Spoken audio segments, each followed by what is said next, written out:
MK and I am here with Scraptember 2022. This is where the Scrappy Sisters, Laura Alberts, and Christy's Beautiful Life get together and do prompts for the entire month. So today for day one's prompt is stitching. Yeah, I don't stitch on my layout, so this is going to be very minimal stitching. But I still fulfilled the prompt. Okay, so what I have is this really cool card kit from 49 and Market, and I've used a couple pieces, so I didn't pull out the whole kit. I was just showing you guys exactly what it is that I pulled out that I think I can use for this really cool insert that I have for one of my double page layouts. This is where we went to go see a drive-in theater movie, or a drive-in movie, during COVID. And so I definitely thought that this would be something to document, because it's not every day, all day, or every weekend, all summer, or anything like that. This is not something that my town usually does.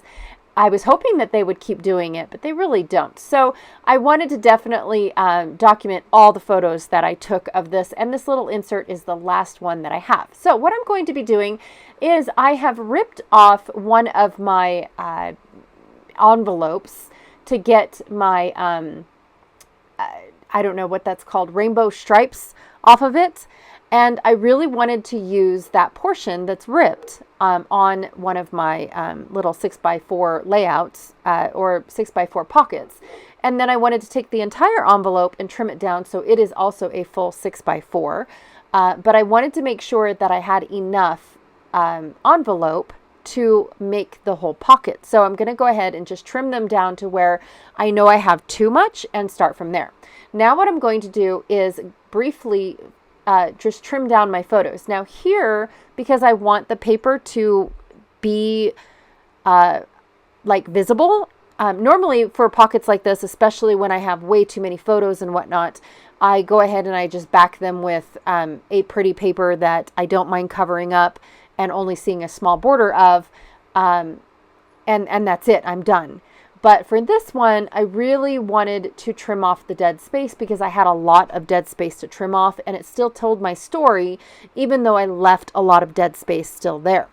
So what I'm doing is I'm just using up the back side, the packaging of the card pack, of the card pack for a portion of my cards. I also have extra photos, so I'm going to be adding a flip flap to this particular layout, or to this particular pocket page. And so I'm using most of the packaging for my pocket page, but then I'm going to use a section of the packaging for my background in the pockets. And I'll get to that in a minute. It's just, there was a little curve in the packaging, and so what I'm doing is when I glued them back to back, a portion of them did not glue together, and so I'm using my liquid glue and having to hold it, and of course it gets on my desk, so I am cleaning it down. I mean, just all sorts of weird stuff. So I wanted to make sure that I had it going, you know, I had it all sealed up. Then, of course, I wanted to make sure that my photos were going in the right direction. I wanted to make sure that when I open the flip flap, that it matches the little side panel that I have on my main layout. All right, so now here's for the stitching part. I want this to look like it's a ripped out ticket. You know, like I ripped out this little section of a ticket book type of deal. And so I'm just going to put stitching along the side. Plus I really wanted to add a black accent to this because I'm going to be adding some black acrylic from Some Assemblage Required. Now this section of the video, because it was so long, is fast forwarded quite a bit. So I'm sorry if I make a few of you sick, but I wanted to keep all of this in for those that are curious how I do my pocket pages. What I'm doing is I'm just doing a simple back stitch. I go up one direction and then I come back the next direction. So it's just going to be a stitched line up on the side of my photo, because again, I wanted it to look like it was ripped from a ticket book, you know, like that was the perforation section and whatnot. It's my made up stitching excuse. That's all it is, to be honest. Okay, so here's where a little bit of back and forth goes a lot, because I really have no idea how big I want these, and I don't want to cut them too small, you know, that way I can keep the package covered up. So what I'm doing is I know that I have 8 inches in that side panel that I cut off of my packaging. So I'm going to use that to help me measure my up and my down of my envelope, but I'm a little bit on the lazy side when it comes to pulling out a full-size trimmer.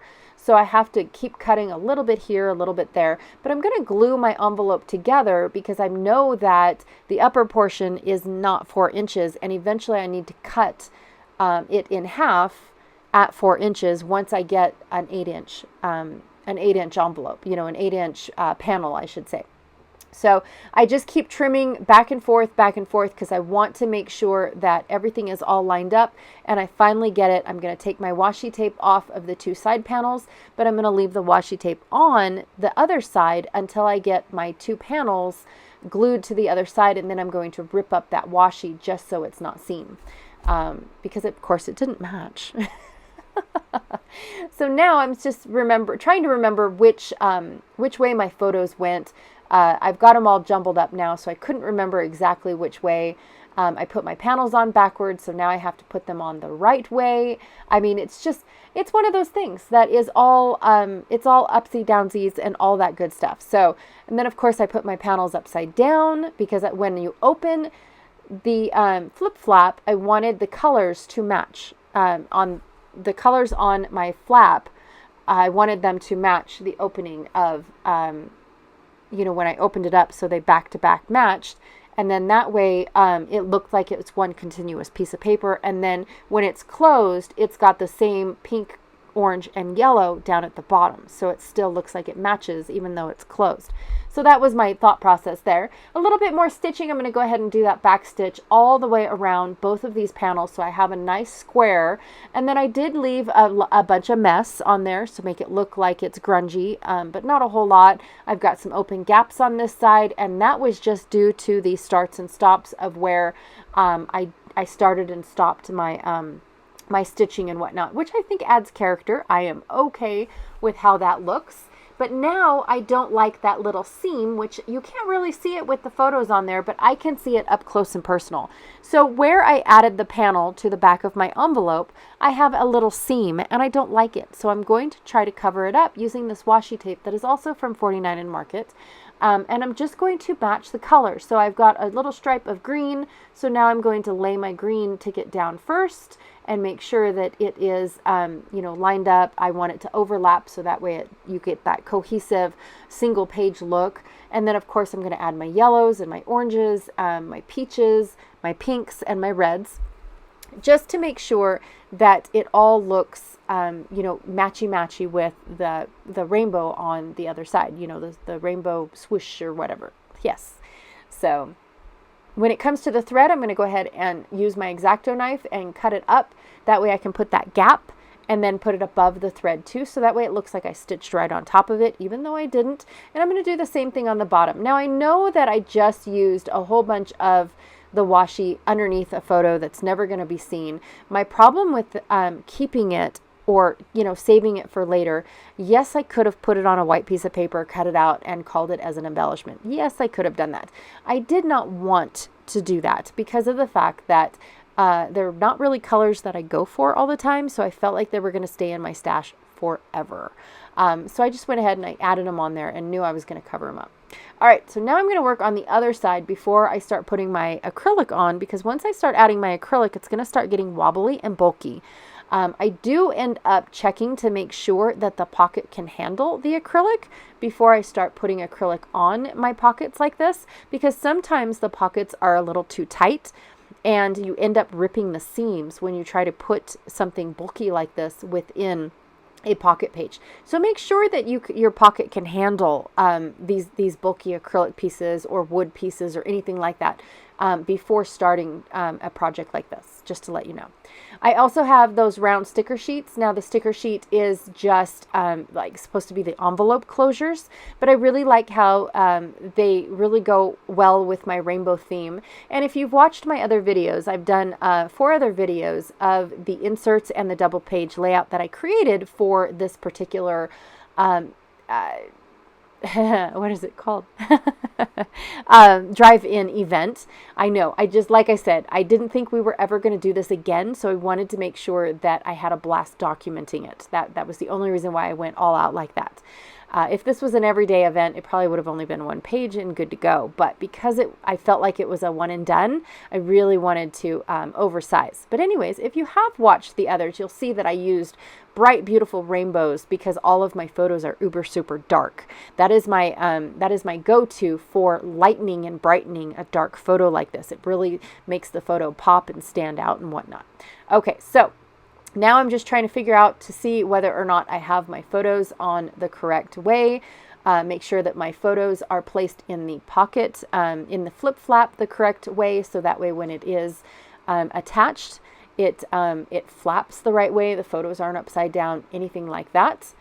So I'm going to put these all in. I wanted to leave this in so that way you could see how I have two pieces of acrylic on this one card, almost back to back, and my cards fit in there beautifully. You know, it's not, I didn't struggle or anything like that. They're not too bulky, they're not too bulgy, anything like that. So then I also wanted to show you guys how to attach a flip flap, because I know I mentioned them quite a bit, but I don't show you how to attach them. So basically what I do is I take a little flap, make a little tail out of it, line it up with the photo underneath, and then rip it off, burnish it. It's done. And I have lots of extra photos attached to either a regular layout or, like this one, a flip flap.